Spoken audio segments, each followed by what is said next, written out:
Hello everyone, welcome to hobbies of Shubha channel. ಇವತ್ತಿನ ಒಂದು ವಿಡಿಯೋದಲ್ಲಿ ಸಿಂಪಲ್ ಆಗಿ ವರಮಹಾಲಕ್ಷ್ಮಿ ಕಳ್ಸಕ್ಕೆ ಯಾವ ರೀತಿ ಸೀರೆನ ಉಡಿಸೋದು ಅಂತ ನೋಡೋಣ. ಮೊದಲಿಗೆ ನಾನಿಲ್ಲಿ ಸೀರೆನ ಕಂಪ್ಲೀಟ್ ಆಗಿ ಓಪನ್ ಮಾಡ್ಕೊಂಡು ಈ ರೀತಿ ಮಧ್ಯಕ್ಕೆ ಫೋಲ್ಡ್ ಮಾಡ್ಕೊಂಡಿದ್ದೀನಿ. ನೋಡ್ತಿದ್ರಲ್ಲ, ಈ ರೀತಿ ಸೀರೆಯ ಎರಡೂ ತುದಿಗಳು ಕೂಡ ಈಕ್ವಲ್ ಆಗಿರ್ಬೇಕು. ಆ ರೀತಿ ನಾವು ಫಸ್ಟ್ ಜೋಡಿಸ್ಕೋಬೇಕಾಗುತ್ತೆ. ಹಾಗೇನೆ ಫ್ರೆಂಡ್ಸ್, ನೀವೇನಾದ್ರೂ ಬಿಗಿನರ್ಸ್ ಆಗಿದ್ರೆ ಈ ರೀತಿ ಸ್ಯಾರಿನ ಫೋಲ್ಡ್ ಮಾಡ್ಕೊಂಡಾಗ ನೋಡಿ, ಎರಡೂ ಸೈಡಿನ ತುದಿಗಳೇನಿರುತ್ತೆ ಅದನ್ನ ಸೇರಿಸ್ಬಿಟ್ಟು ಸೀರೆ ಕಂಪ್ಲೀಟ್ ಆಗಿ ಸೆರ್ಗುನ್ ಕಡೆಯಿಂದ ಒಂದು ಮಾರಾಗುವಷ್ಟು ಬಿಟ್ಟು ಉಳಿದಿರುವಂತ ಸೀರೆಗೆ ಇದೇ ರೀತಿ ಎರಡೂ ಸೈಡಿನ ತುದಿಗಳನ್ನು ಕೂಡ ಸೇರಿಸಿ ಗುಂಡ್ಪಿನ್ಗಳನ್ನ ಹಾಕೋಬೇಕಾಗುತ್ತೆ. ನಾನು ಇಲ್ಲಿ ಒಂದು 7 ರಿಂದ 8 ಕಡೆ ಇದೇ ರೀತಿ ಸ್ಟ್ರೈಟ್ ಆಗಿ ಹಿಡಿದು, ಅಂದ್ರೆ ಸೀರೆಯ ಎರಡೂ ತುದಿಗಳನ್ನು ಕೂಡ ಸ್ಟ್ರೈಟ್ ಆಗಿ ಹಿಡಿದು ಗುಂಡ್ಪಿನ್ಗಳನ್ನ ಹಾಕೊಂಡಿದ್ದೀನಿ. ನೆಕ್ಸ್ಟ್ ನಾನಿಲ್ಲಿ ನೆರಿಗೆಗಳನ್ನ ಮಾಡ್ಕೊಳ್ತಾ ಇದ್ದೀನಿ.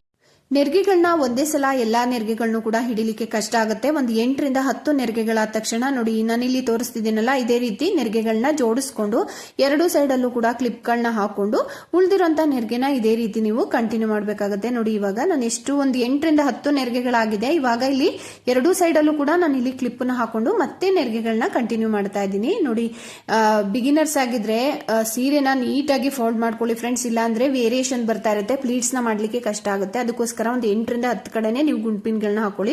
ನೋಡಿ, ಇವಾಗ ನಾನು ಇಲ್ಲಿ ಸೆರ್ಗುನ್ ಕಡೆಯಿಂದ ಒಂದು ಮಾರಾಗೋಷ್ಟು ಬಿಟ್ಟು ಉಳಿದಿರುವಂತ ಸೀರೆನ ಇದೇ ರೀತಿ ನೆರಿಗೆಗಳನ್ನ ಮಾಡ್ಕೊಂಡು ಇವಾಗ ಎಲ್ಲಾ ನೆರಿಗೆಗಳನ್ನು ಕೂಡ ಒಂದ್ಸಲ ಹೀಗೆ ಜೋಡಿಸ್ಕೊಳ್ತಾ ಇದ್ದೀನಿ.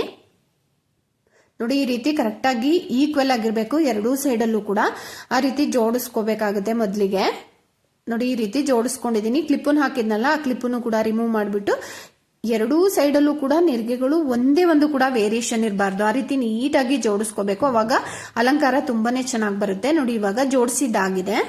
ನೆಕ್ಸ್ಟ್ ನಾನಿಲ್ಲಿ 4 ನೆರಿಗೆಗಳನ್ನ 1 by 1 ಬರಬೇಕು. ಹಾಗೇನೆ ಈಕ್ವಲ್ ಡಿಸ್ಟೆನ್ಸ್ ಅಲ್ಲಿ ಇರಬೇಕು. ಆ ರೀತಿ ನೋಡ್ಕೊಂಡು ನೋಡಿ, ಹಿಂದೆಯಿಂದ ಒಂದೊಂದು ಗುಂಡ್ಪಿನ್ಗಳನ್ನ ಹಾಕೊಳ್ತಾ ಇದ್ದೀನಿ. ನಿಮ್ಗೆ ಇಲ್ಲಿ ಗೊತ್ತಾಗ್ತಾ ಇರ್ಬೋದು ಅಂತ ಅನ್ಕೊಂಡಿದ್ದೀನಿ. ನೋಡಿ, 4 ನೆರಿಗೆಗಳನ್ನ ಈ ರೀತಿ ಹಿಡ್ಕೊಂಡು ಕರೆಕ್ಟ್ ಆಗಿ ಸಮವಾಗಿ ಜೋಡಿಸ್ಕೊಂಡು 1 by 1 ಬರಬೇಕು. ಒಂದ್ರ ಹಿಂದೆ ಒಂದು ಬರಬೇಕು. ಆ ರೀತಿ ಜೋಡಿಸ್ಬಿಟ್ಟು ಈ ರೀತಿ ಹಿಂದೆಯಿಂದ ಗುಂಡ್ಪಿನ್ಗಳನ್ನ ಹಾಕೋಬೇಕಾಗುತ್ತೆ. ನೋಡಿ, ಜೋಡಿಸುವಾಗ್ಲೂ ಅಷ್ಟೇನೆ ಸ್ಟ್ರೈಟ್ ಆಗಿದೆಯಾ ನೆರಿಗೆ ಅಂತ ಅವಾಗವಾಗ ಹೀಗೆ ಚೆಕ್ ಮಾಡಿಕೊಂಡು ಸ್ಟ್ರೈಟ್ ಮಾಡಿಕೊಂಡು ನೀವು ಎಲ್ಲಾ ನೆರಿಗೆಗಳಿಗೂ ಕೂಡ ಅಂದ್ರೆ ಒಂದೊಂದು 4 ನೆರಿಗೆಗಳನ್ನ ಈ ರೀತಿ ಸಮವಾಗಿ ಜೋಡಿಸ್ಬಿಟ್ಟು ಹಿಂದೆಯಿಂದ ಒಂದೊಂದು ಗುಂಡ್ಪಿನ್ಗಳನ್ನ ಹಾಕೊಂಡ್ರೆ ನಿಮ್ಗೆ ಬಿಂದಿಗೆಯ ಕಂಠಭಾಗಕ್ಕೆ ನಾವು ಇದನ್ನ ಕಟ್ಕೋಬೇಕಾಗುತ್ತೆ ಪ್ಲೀಟ್ಸ್ ನ. ಅದಕ್ಕೋಸ್ಕರ ನಾನಿಲ್ಲಿ ಈ ರೀತಿ ಜೋಡಿಸ್ಕೊಳ್ತಾ ಇರೋದು. ಇಲ್ಲ ಅಂತ ಹೇಳಿದ್ರೆ ನಾವು ಒಂದೇ ಸಲ ಎಲ್ಲಾ ಪ್ಲೀಟ್ಸ್ ಕೂಡ ಕರೆಕ್ಟ್ ಆಗಿ ಜೋಡಿಸ್ಬಿಟ್ಟು ಒಂದೊಂದು ಕ್ಲಿಪ್ ಹಾಕೊಂಡೋದ್ರೆ ಪ್ಲೀಟ್ಸ್ ನ ಅರೇಂಜ್ ಮಾಡೋದಕ್ಕೆ ಕಷ್ಟ ಆಗುತ್ತೆ ಬಿಂದಿಗೆ ಹತ್ರ. ಅದಕ್ಕೋಸ್ಕರ ಈ ರೀತಿ ನಾನಿಲ್ಲಿ ಜೋಡಿಸ್ಕೊಳ್ತಾ ಇದ್ದೀನಿ. ನೋಡಿ, 4 ಪ್ಲೀಟ್ಸ್ ನ ಹಿಡಿದು ಈ ರೀತಿ ಜೋಡಿಸ್ಕೊಂಡಿದ್ದೀನಿ. ನೋಡಿ, ಪ್ರತಿಯೊಂದು ನೆರಿಗೆನು ಒಂದೇ ಒಂದು ನೆರಿಗೆ ಕೂಡ ಬಿಟ್ಟೋಗ್ಬಾರ್ದು. ಹಾಗೇನೆ ಎಲ್ಲಾ ನೆರಿಗೆಗಳನ್ನು ಕೂಡ ಸೇರಿಸಿ ನೀವು ಗುಂಡ್ಪಿನ್ಗಳನ್ನ ಹಾಕೋಬೇಕಾಗತ್ತೆ. ನೋಡಿ, ಹೀಗೆ ನೋಡಿ, ಪ್ರತಿಯೊಂದು ನೆರಿಗೆನು ಕೂಡ ಸೇರಿಸಿ ನಾನಿಲ್ಲಿ ಗುಂಡ್ಪಿನ್ಗಳನ್ನ ಹಾಕೊಂಡಿರೋದು. ನೆಕ್ಸ್ಟ್ ಈ ಕೆಳಭಾಗದಲ್ಲಿ ಏನಿದೆ ನೆರಿಗೆಗಳು ಫ್ರೆಂಡ್ಸ್, ಅದನ್ನ ಒಂದೊಂದು 10 ನೆರಿಗೆಗಳನ್ನ ಹಿಡಿದ್ಬಿಟ್ಟು ಒಂದ್ 2 ಪಾರ್ಟ್ ಮಾಡ್ಕೊಳ್ಳಿ. ಅದನ್ನ 2 ಪಾರ್ಟ್ ಮಾಡ್ಕೊಂಡು 10 ನೆರಿಗೆಗಳು ಹಿಡಿದ್ಬಿಟ್ಟು 2 ಪಾರ್ಟ್ ಅಲ್ಲೂ ಕೂಡ ಕ್ಲಿಪ್ಗಳನ್ನ ಹಾಕೋಬೇಕಾಗುತ್ತೆ. ನೋಡಿ, ಹೀಗೆ ಒಂದೇ ಸಲ ಎಲ್ಲಾ ಪ್ಲೀಟ್ಸ್ಗೂ ಕೂಡ ಸೇರಿಸಿ ಒಂದು ಕ್ಲಿಪ್ ಹಾಕ್ಲಿಕ್ಕಾಗಲ್ಲ. ಅದಕ್ಕೋಸ್ಕರ 2 ಪಾರ್ಟ್ ಅನ್ನ ಮಾಡ್ಕೊಂಡಿದ್ದೀನಿ. ನೋಡಿ, ಈ ರೀತಿ ನಾನಿಲ್ಲಿ ನೆರಿಗೆಗಳನ್ನ ಜೋಡಿಸ್ಕೊಂಡಿರೋದು. ನೆಕ್ಸ್ಟ್ ಸೀರೆ ಸೆರ್ಗೇನಿದೆ ಫ್ರೆಂಡ್ಸ್, ಅದನ್ನ ಮಧ್ಯಕ್ಕೆ ಫೋಲ್ಡ್ ಮಾಡ್ಕೊಂಡಿಲ್ಲ. ಫೋಲ್ಡ್ ಮಾಡ್ಕೊಂಡ್ರೆ ಏನಾಗುತ್ತೆ, ನೆರಿಗೆಗಳು ಕಡಿಮೆ ಬರುತ್ತೆ. ಅದಕ್ಕೋಸ್ಕರ ನಾನಿಲ್ಲಿ ಹಾಗೇನೆ ಓಪನ್ ಮಾಡ್ಕೊಂಡೇನೆ ಈ ರೀತಿ ನೆರಿಗೆಗಳನ್ನ ಮಾಡ್ಕೊಳ್ತಾ ಇದ್ದೀನಿ. ನೋಡಿ, ತುಂಬಾ ಚಿಕ್ಕದಾಗಿ ಮಾಡ್ಕೊಳ್ಳಿಕ್ ಹೋಗ್ಬೇಡಿ. ಇದು ನಾವು ಸ್ಟಿಕ್ ಮೇಲೆ ಸ್ಪ್ರೆಡ್ ಮಾಡೋದ್ರಿಂದ ಸ್ವಲ್ಪ ದೊಡ್ಡದಾಗೆ ಇರಬೇಕು. ನಾನು ಇಲ್ಲಿ ಒಂದು 6 ನೆರಿಗೆ ಬಂದಿದೆ ಅಷ್ಟೇನೆ. 6 ನೆರಿಗೆನು ಕೂಡ ಜೋಡಿಸ್ಬಿಟ್ಟು ನೋಡಿ, ಈ ತರ ಕರೆಕ್ಟ್ ಆಗಿ ಜೋಡಿಸ್ಕೊಂಡು ಎಡ್ಜಲ್ಲಿ ಒಂದು ಕ್ಲಿಪ್ ಅನ್ನು ಹಾಕೊಳ್ತಾ ಇದ್ದೀನಿ. ಇಲ್ಲೇನು ಪಿನ್ ಹಾಕೋ ಅವಶ್ಯಕತೆ ಇರಲ್ಲ ಫ್ರೆಂಡ್ಸ್, ಇಲ್ಲಿ ಕ್ಲಿಪ್ ಅನ್ನ ಹಾಕೊಳ್ಳಿ ಸಾಕು. ನೋಡಿ, ಇದೇ ರೀತಿ ನಾನಿಲ್ಲಿ ಸೆರ್ಗುಗೆ 1 ಮಾರಾಗುವಷ್ಟು ಬಿಟ್ಟಿದ್ದೀನಿ ಅಲ್ವಾ, ಅದರಲ್ಲಿ 1/4 ಮಾರಾಗುವಷ್ಟು ಇದೇ ರೀತಿ ನಾನಿಲ್ಲಿ ಕ್ಲಿಪ್ ಅನ್ನ ಹಾಕೊಳ್ತಾ ಇರೋದು.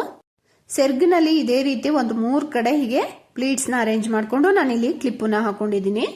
ನೋಡಿ, ಎರಡೂ ಸೈಡು ಕೂಡ ಆಪೋಸಿಟ್ ಫೇಸ್ ಇರಬೇಕು ಸೆರ್ಗುದು. ಆ ರೀತಿ ನೋಡಿ ನೀವು ಜೋಡಿಸ್ಕೊಳ್ಳಿ. ನೋಡಿ, ಇವಾಗ ನಾನಿಲ್ಲಿ ಸೆರ್ಗುನು ಕೂಡ ರೆಡಿ ಮಾಡಿದ್ದಾಗಿದೆ. ನೆಕ್ಸ್ಟ್ ಈ ಕಡೆ ಒಂದು ಟೇಬಲ್ ಮೇಲೆ ಪೀಠವನ್ನ ಇಟ್ಕೊಂಡು ಅದ್ರ ಮೇಲೆ ಒಂದು ಬಿಂದಿಗೆ ಇಟ್ಟಿದ್ದೀನಿ. 8 ಇಂಚಿಂದು ಬಿಂದಿಗೆ ಇದು. ನೆಕ್ಸ್ಟ್ ಸೆರ್ಗನ್ನ ಕಳಶದ ಎಡಭಾಗಕ್ಕಿಟ್ಟು ನಾವೇನು ಪ್ಲೀಟ್ಸ್ ನ ಮಾಡ್ಕೊಂಡಿರ್ತೀವಿ ಅದನ್ನ ಈ ರೀತಿ ಎಡಗೈನಲ್ಲಿ ಸಮವಾಗಿ ಜೋಡಿಸ್ಕೋಬೇಕು ಫ್ರೆಂಡ್ಸ್. ಇಲ್ಲಿ ಆಲ್ರೆಡಿ ನಾವು ಗುಂಡ್ಪಿನ್ಗಳನ್ನ ಹಾಕೊಂಡು ಅದನ್ನ ಸಮವಾಗಿ ಜೋಡಿಸ್ಕೊಂಡಿರೋದ್ರಿಂದ ಬಿಂದಿಗೆಯ ಕಂಠ ಭಾಗದ ಹತ್ರ ಕಟ್ಟುವಾಗ ಕಷ್ಟ ಆಗಲ್ಲ. ನೋಡಿ, ಈ ರೀತಿ ಬಿಂದಿಗೆ ಏನಿದೆ ಆ ಬಿಂದಿಗೆ ಕಂಠ ಭಾಗದ ಹತ್ರ ಈ ರೀತಿ ಜೋಡಿಸ್ಬಿಟ್ಟು ತುಂಬ ಟೈಟ್ ಆಗುವಲ್ಲ, ತುಂಬ ಲೂಸ್ ಆಗುವಲ್ಲ, ಸ್ವಲ್ಪ ನೆರಿಗೆಗಳನ್ನ ಸ್ಪ್ರೆಡ್ ಮಾಡೋದಕ್ಕೆ ಅವಕಾಶ ಆಗಬೇಕು. ಆ ರೀತಿ ನೀವು ಫಸ್ಟ್ ಕಟ್ಕೋಬೇಕಾಗುತ್ತೆ. ನೋಡಿ, ಈ ರೀತಿ ಕಟ್ಕೊಳ್ತಾ ಇದ್ದೀನಿ ನಾನಿಲ್ಲಿ. ಕೆಳಭಾಗದಲ್ಲಿ ಇರ್ತಕ್ಕಂಥ ನೆರಿಗೆಗಳೆಲ್ಲವನ್ನು ಕೂಡ ಅರೇಂಜ್ ಮಾಡಿದ್ದಾದ್ಮೇಲೆ ನೀವು ಕಂಠಭಾಗದ ಹತ್ರ ಹಿಡಿದು ಟೈಟ್ ಆಗಿ ಕಟ್ಕೋಬೇಕಾಗುತ್ತೆ. ನೋಡಿ, ಇವಾಗ ನಾನಿಲ್ಲಿ ತುಂಬಾ ಟೈಟ್ ಆಗು ಕಟ್ಟಿಲ್ಲ, ತುಂಬಾ ಲೂಸ್ ಆಗು ಕಟ್ಟಿಲ್ಲ. ಪ್ಲೀಟ್ಸ್ ನ ಅರೇಂಜ್ ಮಾಡೋದಿಕ್ಕೆ ಆಗ್ಬೇಕು, ಆ ರೀತಿ ನಾನಿಲ್ಲಿ ಜೋಡಿಸ್ಕೊಂಡಿದ್ದೀನಿ. ನೋಡಿ, ಇವಾಗ ಎರಡೂ ಸೈಡ್ ಅಲ್ಲಿ ಇರ್ತಕ್ಕಂಥ ಪ್ಲೀಟ್ಸ್ ಏನಿದೆ ಅದನ್ನ ನೀಟಾಗಿ ಸುತ್ತನೂ ಕೂಡ ಒಂದು ಪೀಠ ಇರುತ್ತಲ್ಲ, ಆ ಪೀಠದ ಸುತ್ತನೂ ಕೂಡ ಇದೇ ರೀತಿ ನಾವು ಅರೇಂಜ್ ಮಾಡ್ಕೋಬೇಕಾಗತ್ತೆ. ನೋಡಿ, ಎರಡೂ ಸೈಡ್ ಅಲ್ಲೂ ಕೂಡ ಪ್ಲೀಟ್ಸ್ ಏನಿದೆ ಅದು ಈಕ್ವಲ್ ಆಗಿರ್ಬೇಕು. ಆ ರೀತಿ ನೋಡ್ಕೊಂಡು ಪ್ರತಿಯೊಂದು ನೆರಿಗೆನೂ ಕೂಡ ನೀವು ಇದೇ ರೀತಿ ಅರೇಂಜ್ ಮಾಡ್ಕೋಬೇಕಾಗತ್ತೆ. ನೋಡಿ, ಹೀಗೆ ಒಂದೇ ಒಂದು ನೆರಿಗೆ ಕೂಡ ಮಿಸ್ ಆಗಬಾರ್ದು, ಜೊತೆಗೆ ವೇರಿಯೇಷನ್ ಇರಬಾರ್ದು, ಮೇಲೆ ಕೆಳಗೆ ಆಗಿರಬಾರ್ದು. ಆ ರೀತಿ ಜೋಡಿಸ್ಕೊಳ್ಳಿ. ನೋಡಿ, ಈ ರೀತಿ ನಾನಿಲ್ಲಿ ಜೋಡಿಸ್ಕೊಂಡಿರೋದು. ಬಿಂದಿಗೆ ಕಂಠಭಾಗದ ಹತ್ರ ಇವಾಗ ಟೈಟ್ ಆಗಿ ಕಟ್ಕೊಳ್ಳಿ, ಇಲ್ಲಾಂದ್ರೆ ಪ್ಲೀಟ್ಸ್ ಜಾರುತ್ತೆ. ನೋಡಿ, ಈ ರೀತಿ ಟೈಟ್ ಆಗಿ ಕಟ್ಕೊಂಡು ಮೇಲ್ಭಾಗದಲ್ಲಿ ಏನು ಗುಂಡ್ಪಿನ್ಗಳನ್ನ ಹಾಕಿದೀವಿ ಫ್ರೆಂಡ್ಸ್, ಅದನ್ನ ನೀವು ರಿಮೂವ್ ಮಾಡಬಹುದು ಅಥವಾ ಹಾಗೇನು ಕೂಡ ಬಿಡಬಹುದು. ನಾನಿಲ್ಲಿ ರಿಮೂವ್ ಮಾಡಿಲ್ಲ, ಹಾಗೇನೆ ಬಿಟ್ಟಿದ್ದೀನಿ. ನೆಕ್ಸ್ಟ್ ಇದ್ರ ಮೇಲೆ ಕಳಶದ ಚೊಂಬನ್ನ ಇಟ್ಕೊಂಡಿದ್ದೀನಿ ಫ್ರೆಂಡ್ಸ್. ನೋಡಿ, ಇಷ್ಟು ಚಿಕ್ಕದಿದೆ ಕಳಶದ ಚೊಂಬು, ಇದನ್ನ ಇಟ್ಕೊಳ್ತಾ ಇದ್ದೀನಿ. ಮತ್ತೆ ಅದಕ್ಕೆ ಗಟ್ಟಿಯಾಗಿ ಒಂದು ಸ್ಟಿಕ್ ಅನ್ನ ಕಟ್ಕೊಂಡಿದ್ದೀನಿ. ಸ್ಟಿಕ್ಕು 12 ಇಂಚ್ ಇದೆ. ನೋಡಿ, ಇವಾಗ ಇದಿಷ್ಟು ಆದ್ಮೇಲೆ ಬ್ಲೌಸ್ ಪೀಸ್ ಏನಿದೆ ಅದನ್ನ ಒಂದು 4 ಫೋಲ್ಡಿಂಗ್ ಮಾಡಿ ಆ ಬಾರ್ಡರ್ ಏನಿದೆ ಫ್ರೆಂಡ್ಸ್ ಅಷ್ಟು ಮಾತ್ರ ಬಿಂದಿಗೆಯ ಕಳಶದ ಚೊಂಬು ಇರುತ್ತಲ್ಲ ಅದನ್ನ ಕವರ್ ಮಾಡ್ಕೊಳ್ತಾ ಇದ್ದೀನಿ. ಹಿಂದೆಯಿಂದ ಒಂದು 2 ಸೇಫ್ಟಿ ಪಿನ್ ಅನ್ನು ಹಾಕೊಂಡು ನೀವು ಈ ರೀತಿ ಕವರ್ ಮಾಡ್ಕೊಳ್ಳಿ. ನೋಡಿ ಫ್ರೆಂಡ್ಸ್, ಈ ರೀತಿ ಕವರ್ ಮಾಡ್ಕೊಂಡಿದ್ದಾದ್ಮೇಲೆ ಸೆರ್ಗೇನಿದೆ, ಸೆರ್ಗನ್ನ ಈ ರೀತಿ ಹಿಂಭಾಗದಿಂದ ತಗೊಳ್ತಾ ಇದ್ದೀನಿ. ಹಿಂಭಾಗದಿಂದ ತಗೊಂಡು ಬಲಭಾಗದ ಭುಜ ಏನಿದೆ ಅದ್ರ ಮೇಲೆ ಹಾಕೋಬೇಕಾಗತ್ತೆ. ನೋಡಿ, ಇವಾಗ ಸಣ್ಣದಾಗಿ ನಾವು ಪ್ಲೀಟ್ಸ್ ನ ಮಾಡ್ಕೊಂಡಿದ್ರೆ ಈ ಒಂದು ಸ್ಟಿಕ್ ಕವರ್ ಆಗಲ್ಲ. ಅದಕ್ಕೋಸ್ಕರ ನಾನು ಹೇಳಿದ್ದು ಒಂದು 6 ಪ್ಲೀಟ್ಸ್ ನ ಮಾಡ್ಕೊಂಡಿರೋದು ನಾನಿಲ್ಲಿ. ನೋಡಿ, ಇವಾಗ ಈ ರೀತಿ ಹಾಕಿದ್ದಾದ್ಮೇಲೆ ಮುಂಭಾಗದಿಂದ ಹೀಗೆ ತಗೊಂಡ್ಬರ್ಬೇಕಾಗತ್ತೆ. ಏನು ಸೆರ್ಗನ್ನ ಈ ರೀತಿ ಬೇಕಾದ್ರೂ ಜೋಡಿಸ್ಕೋಬಹುದು, ನೀವು ಯಾವುದೇ ರೀತಿ ಬೇಕಿದ್ರು ಜೋಡಿಸ್ಕೋಬಹುದು. ನೋಡಿ, ನಾನಿಲ್ಲಿ ಹೀಗೆ ಇಂಟು ಶೇಪ್ ಅಲ್ಲಿ ನಾನು ಇದನ್ನ ಜೋಡಿಸ್ಕೊಳ್ತಾ ಇದ್ದೀನಿ. ದೇವಿ ಪದ್ಮಾಸನದಲ್ಲಿ ಕೂತಿರುವ ಒಂದು ಅಲಂಕಾರ ಕಾಣಿಸ್ಲಿ ಅಂತ ಹೇಳ್ಬಿಟ್ಟು.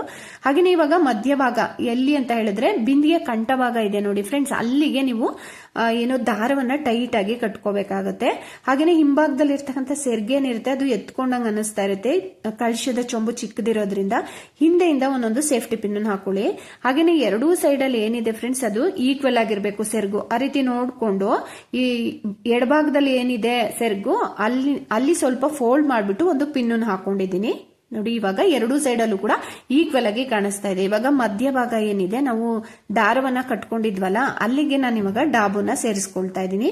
ಡಾಬುನು ಕೂಡ ಅಷ್ಟೇನೆ ಟೈಟ್ ಆಗಿ ಹಾಕೊಳ್ಳಿ, ಅವಾಗ ನೀಟಾಗಿ ಕಾಣಿಸುತ್ತೆ. ನೋಡಿ, ಇವಾಗ ಈ ರೀತಿ ಕಾಣಿಸ್ತಾ ಇದೆ. ಇದಿಷ್ಟು ಆದ್ಮೇಲೆ ಕಳಶಕ್ಕೆ ನೀವು ಏನು ಅಲಂಕಾರಿಕ ವಸ್ತುಗಳನ್ನ ಇಟ್ಕೊಂಡಿದ್ದೀರಿ ಆ ಎಲ್ಲಾ ಅಲಂಕಾರಿಕ ವಸ್ತುಗಳಿಂದ ನೀವು ಲಕ್ಷ್ಮಿಯನ್ನ ಅಲಂಕರಿಸಬಹುದು. ಕಳಶಕ್ಕೆ ಏನೇನು ಅಲಂಕಾರಿಕ ವಸ್ತುಗಳಿರುತ್ತೆ ಫ್ರೆಂಡ್ಸ್ ಅದೆಲ್ಲವನ್ನು ಕೂಡ ಹಾಕಿದಾದ್ಮೇಲೆ ನೀವು ತೆಂಗಿನಕಾಯಿನ ಇಟ್ಟು ಮುಖಸಿರಿಯನ್ನ ಕಟ್ಟಿ, ಇಲ್ಲಾಂದ್ರೆ ಫಸ್ಟೇನೆ ನೀವು ತೆಂಗಿನಕಾಯಿನ ಇಟ್ಟು ಮುಖಸಿರಿಯನ್ನು ಕಟ್ಟಿ ಆಮೇಲೆ ಅಲಂಕಾರಿಕ ವಸ್ತುಗಳನ್ನ ಹಾಕ್ಲಿಕ್ಕೆ ಹೋದ್ರೆ ಕಳಶ ಅಲ್ಗಾಡೋ ಚಾನ್ಸಸ್ ಇರುತ್ತೆ, ಮತ್ತೆ ಹಾಕ್ಲೂಬಾರ್ದು, ಅದು ಒಳ್ಳೇದಲ್ಲ.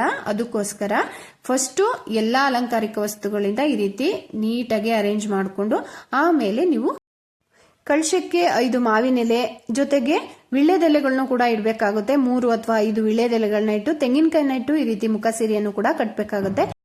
ಹಾಗೇನೆ ಫ್ರೆಂಡ್ಸ್, ನಮ್ಮ ಈ ಒಂದು ಚಾನಲ್ ನಲ್ಲಿ variety of Varamahalakshmi sari dropping videos ಇದೆ. ದರ್ಬಾರ್ ಸ್ಟೈಲು, ಹಾಗೇನೆ ಸಿಂಗಲ್ ಬಾರ್ಡರ್ ಪದ್ಮಾಸನ, ಡಬಲ್ ಬಾರ್ಡರ್ ಪದ್ಮಾಸನ, ಸಿಂಗಲ್ ಬಿಂದಿಗೆಗಳನ್ನ ಯೂಸ್ ಮಾಡಿರ್ತಕ್ಕಂಥ ಹಲವಾರು ವರಮಹಾಲಕ್ಷ್ಮಿ ಸ್ಯಾರಿ ಡ್ರಾಪಿಂಗ್ ವಿಡಿಯೋಸ್ ಇದೆ. ನೋಡಿ, ನಿಮ್ಮ ಫ್ರೆಂಡ್ಸ್ ರಿಲೇಟಿವ್ಸ್ ಜೊತೆ ಶೇರ್ ಮಾಡ್ಕೊಳ್ಳಿ ಫ್ರೆಂಡ್ಸ್. ಜೊತೆಗೆ ನಮ್ಮ ಈ ಒಂದು ಚಾನಲ್ ಅನ್ನ ಸಬ್ಸ್ಕ್ರೈಬ್ ಮಾಡಿ ಬೆಲ್ ಐಕನ್ ಟಚ್ ಮಾಡಿ ಆಲ್ ಅನ್ನೋ ಆಪ್ಷನ್ ಕಾಣಿಸುತ್ತೆ, ಅದನ್ನ ಟಿಕ್ ಮಾಡಿದ್ರೆ ನಾವು ಯಾವುದೇ ವಿಡಿಯೋಸ್ನ ಅಪ್ಲೋಡ್ ಮಾಡಿದ್ರು ಕೂಡ ಫಸ್ಟ್ ನೋಟಿಫಿಕೇಶನ್ ನಿಮ್ಗೇನೆ ಬರುತ್ತೆ, ನೀವೇನೆ ನೋಡಬಹುದು. ಈ ಒಂದು ವಿಡಿಯೋನು ಕೂಡ ನಿಮ್ಮ ಫ್ರೆಂಡ್ಸ್ ರಿಲೇಟಿವ್ಸ್ ಜೊತೆ ಶೇರ್ ಮಾಡಿ. Thank you.